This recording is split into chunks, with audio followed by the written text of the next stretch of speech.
E aí galera, tudo bem com vocês? Vamos aí para mais um giro de notícias sobre o Cruzeiro com questões importantes que têm movimentado o ambiente do nosso clube. Meu nome é Emerson Araújo, esse é o canal 6x1 e desde o início eu peço para você deixar o like no vídeo, se inscrever no canal caso ainda não seja inscrito e usar os comentários para opinar sobre cada um dos assuntos. Sempre lembrando que esse vídeo é feito com patrocínio do OneFootball e o aplicativo mais uma vez vai transmitir de forma exclusiva e totalmente gratuita o campeonato alemão. Para assistir é mais fácil que fazer gol na defesa do Cruzeiro, você só precisa baixar o aplicativo pelo link aqui da descrição e na aba Jogos e depois para a aba Assista. E aí é só escolher qual partida você quer assistir, não precisa colocar cartão de crédito, nada disso, tá? É totalmente gratuito mesmo e sempre bom lembrar também que o OneFootball é um aplicativo que está disponível tanto para Android quanto para iOS e como eu já disse, o link para baixá-lo tá aqui na descrição. E antes das notícias em si, vou fazer um agradecimento a quem se tornou membro do canal 6x1 nas últimas horas, tá? E hoje vai em especial para Aline Ferreira. Então, obrigado Aline, obrigado a todos que são membros do canal. Quem tiver interesse em fazer parte dessa iniciativa e dar uma ajuda financeira pra gente seguir produzindo também, clica nesse botão Seja Membro que aparece em algum local da sua tela. Caso tenha feito adesão à categoria Sócio-Atleta, que tenha participação no grupo de WhatsApp, vai lá na aba Comunidade, onde tem instruções ali para você fazer parte desse grupo. O Cruzeiro tropeçou mais uma vez em casa no sábado, ficando num empate por 1x1 com o Sampaio Corrêa, né? A gente tem a terceira pior campanha como mandante na Série B até o momento. Dos 9 jogos como mandante, a gente ganhou apenas um e fica a expectativa para que a gente melhore esse desempenho no segundo turno, principalmente a partir da presença de torcida, né? A menos que a gente tenha alguma novidade dos tribunais aí nos próximos dias, o jogo de sexta-feira contra o Confiança pode ter até 16 mil torcedores no Mineirão. Estão saindo algumas informações de uma parceria que o Cruzeiro está fazendo com o laboratório para esses testes da Covid, né? Que são exigidos aí para poder entrar no estádio na sexta-feira. Depois desse jogo contra o Náutico, a gente aborda um pouco mais essas questões. Com os resultados da rodada, o Cruzeiro caiu uma posição e se tornou porteiro da zona em 16º lugar com ridículos 18 pontos conquistados em 18 jogos. Estamos 2 pontos acima do Londrina, que abre o Z4, e 12 pontos abaixo do Sampaio Corrêa, que é o último time nesse momento no grupo de acesso para a Série A. Vanderlei Luxemburgo disse que o time está progredindo, que o ambiente é bom, que não tem ninguém fazendo corpo mole e exaltou os jogadores que têm entrado no segundo tempo ligados e mostrando serviço. Analisando os 3 jogos do Luxemburgo aí no comando do Cruzeiro, eu acho que a pior das 3 partidas foi a do meio, né? Foi aquele jogo contra o Vitória que a gente fez um péssimo primeiro tempo.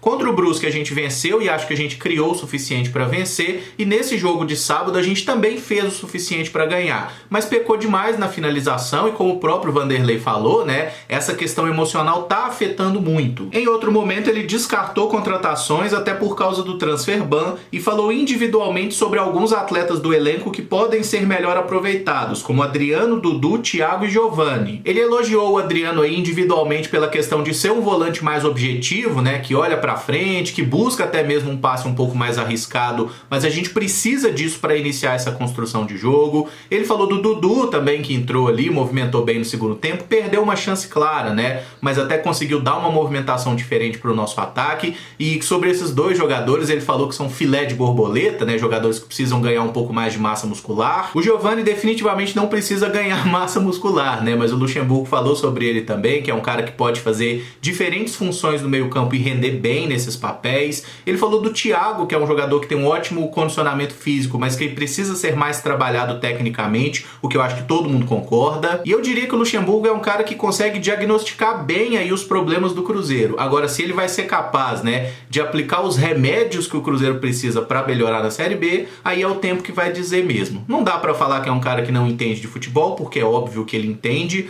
mas os métodos dele nos últimos anos não têm conseguido surtir efeito, né? E vamos torcer para que seja diferente aqui no nosso clube. O autor do nosso gol foi Marcelo Moreno, que entrou no segundo tempo e na temporada soma 5 gols em 12 partidas. Na comemoração ele olhou para o banco e pediu que confiasse nele, mas desconversou após o jogo e negou que fosse um pedido para o treinador, mas uma mensagem para o grupo. E o Moreno é um brincalhão, né? Porque é muito óbvio que ele falou aquilo ali totalmente voltado para o Vanderlei Luxemburgo e mais ainda, né, para as câmeras, para a imprensa, para a torcida. É um jogo que esses caras conhecem muito bem. O Vanderlei Luxemburgo já cansou de mostrar na carreira dele que ele vive relação de amor e ódio com diversos jogadores. Ele e o Moreno já tiveram um episódio meio complicado no Grêmio lá atrás, né, que o Marcelo Moreno tinha sido artilheiro e o Luxemburgo queria outros atacantes. Enfim, eu acho que isso aí é coisa normal de vestiário, não vejo problema nisso, tá? Mas o Moreno falar que não foi pro Luxemburgo é muita palhaçada. O titular Rafael Sobis fez mais um jogo ruim e perdeu um gol inacreditável no primeiro tempo após o bom passe do Giovani. Eu peguei essa arte emprestada do canal do Samuel Venâncio com alguns dados comparativos entre os dois atacantes principais do elenco. O Sobis tem uma média horrorosa em qualquer aspecto de finalização que a gente considere, sendo inclusive o jogador com a pior pontaria entre todos que chutaram pelo menos 25 vezes na Série B. Acho que se a gente perguntar para um cachorro que nunca viu um jogo de futebol se é uma boa ideia escalar o Rafael Sobis no comando de ataque,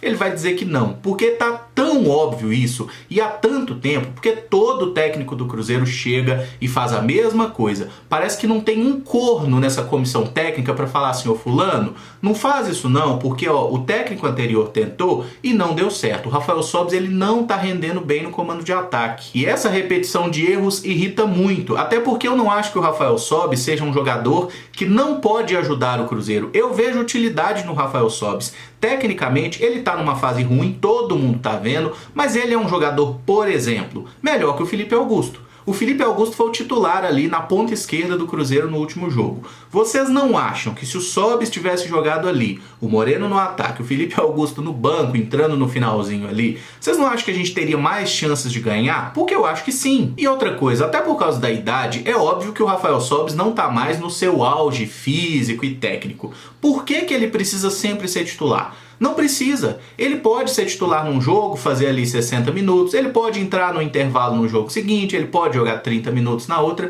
e assim ele vai ser muito mais útil se sempre que ele estiver em campo, ele estiver entregando 100%. Porque o Rafael Sobis é um jogador assim, gente, ele não é um super craque, ele nunca foi um super craque, mas ele não é um jogador ruim. A gente já cansou de ver o Rafael Sobis em campo, na primeira passagem, nessa também, na última temporada que ele foi um jogador extremamente útil para o Cruzeiro, fazendo gols importantes, e tem até uma certa ironia nessa história, né? Porque no ano passado era o Moreno que era titular com todos os treinadores e estava jogando muito mal. O Rafael Sobis chega no final da temporada vindo do Ceará e joga bem, faz gols, ajuda muito o Cruzeiro naquela recuperação com o Filipão. E nesse ano eles meio que inverteram os papéis. Mas ambos podem e devem entregar mais do que fizeram até aqui. É óbvio que o boliviano hoje merece ser o titular do time, mas ele também perdeu uma chance muito boa no sábado. O Dudu perdeu chance, o Felipe Augusto perdeu, o Sobis perdeu aquela inacreditável, o Norberto teve duas também, e acho que essa é a grande notícia do último jogo do Cruzeiro.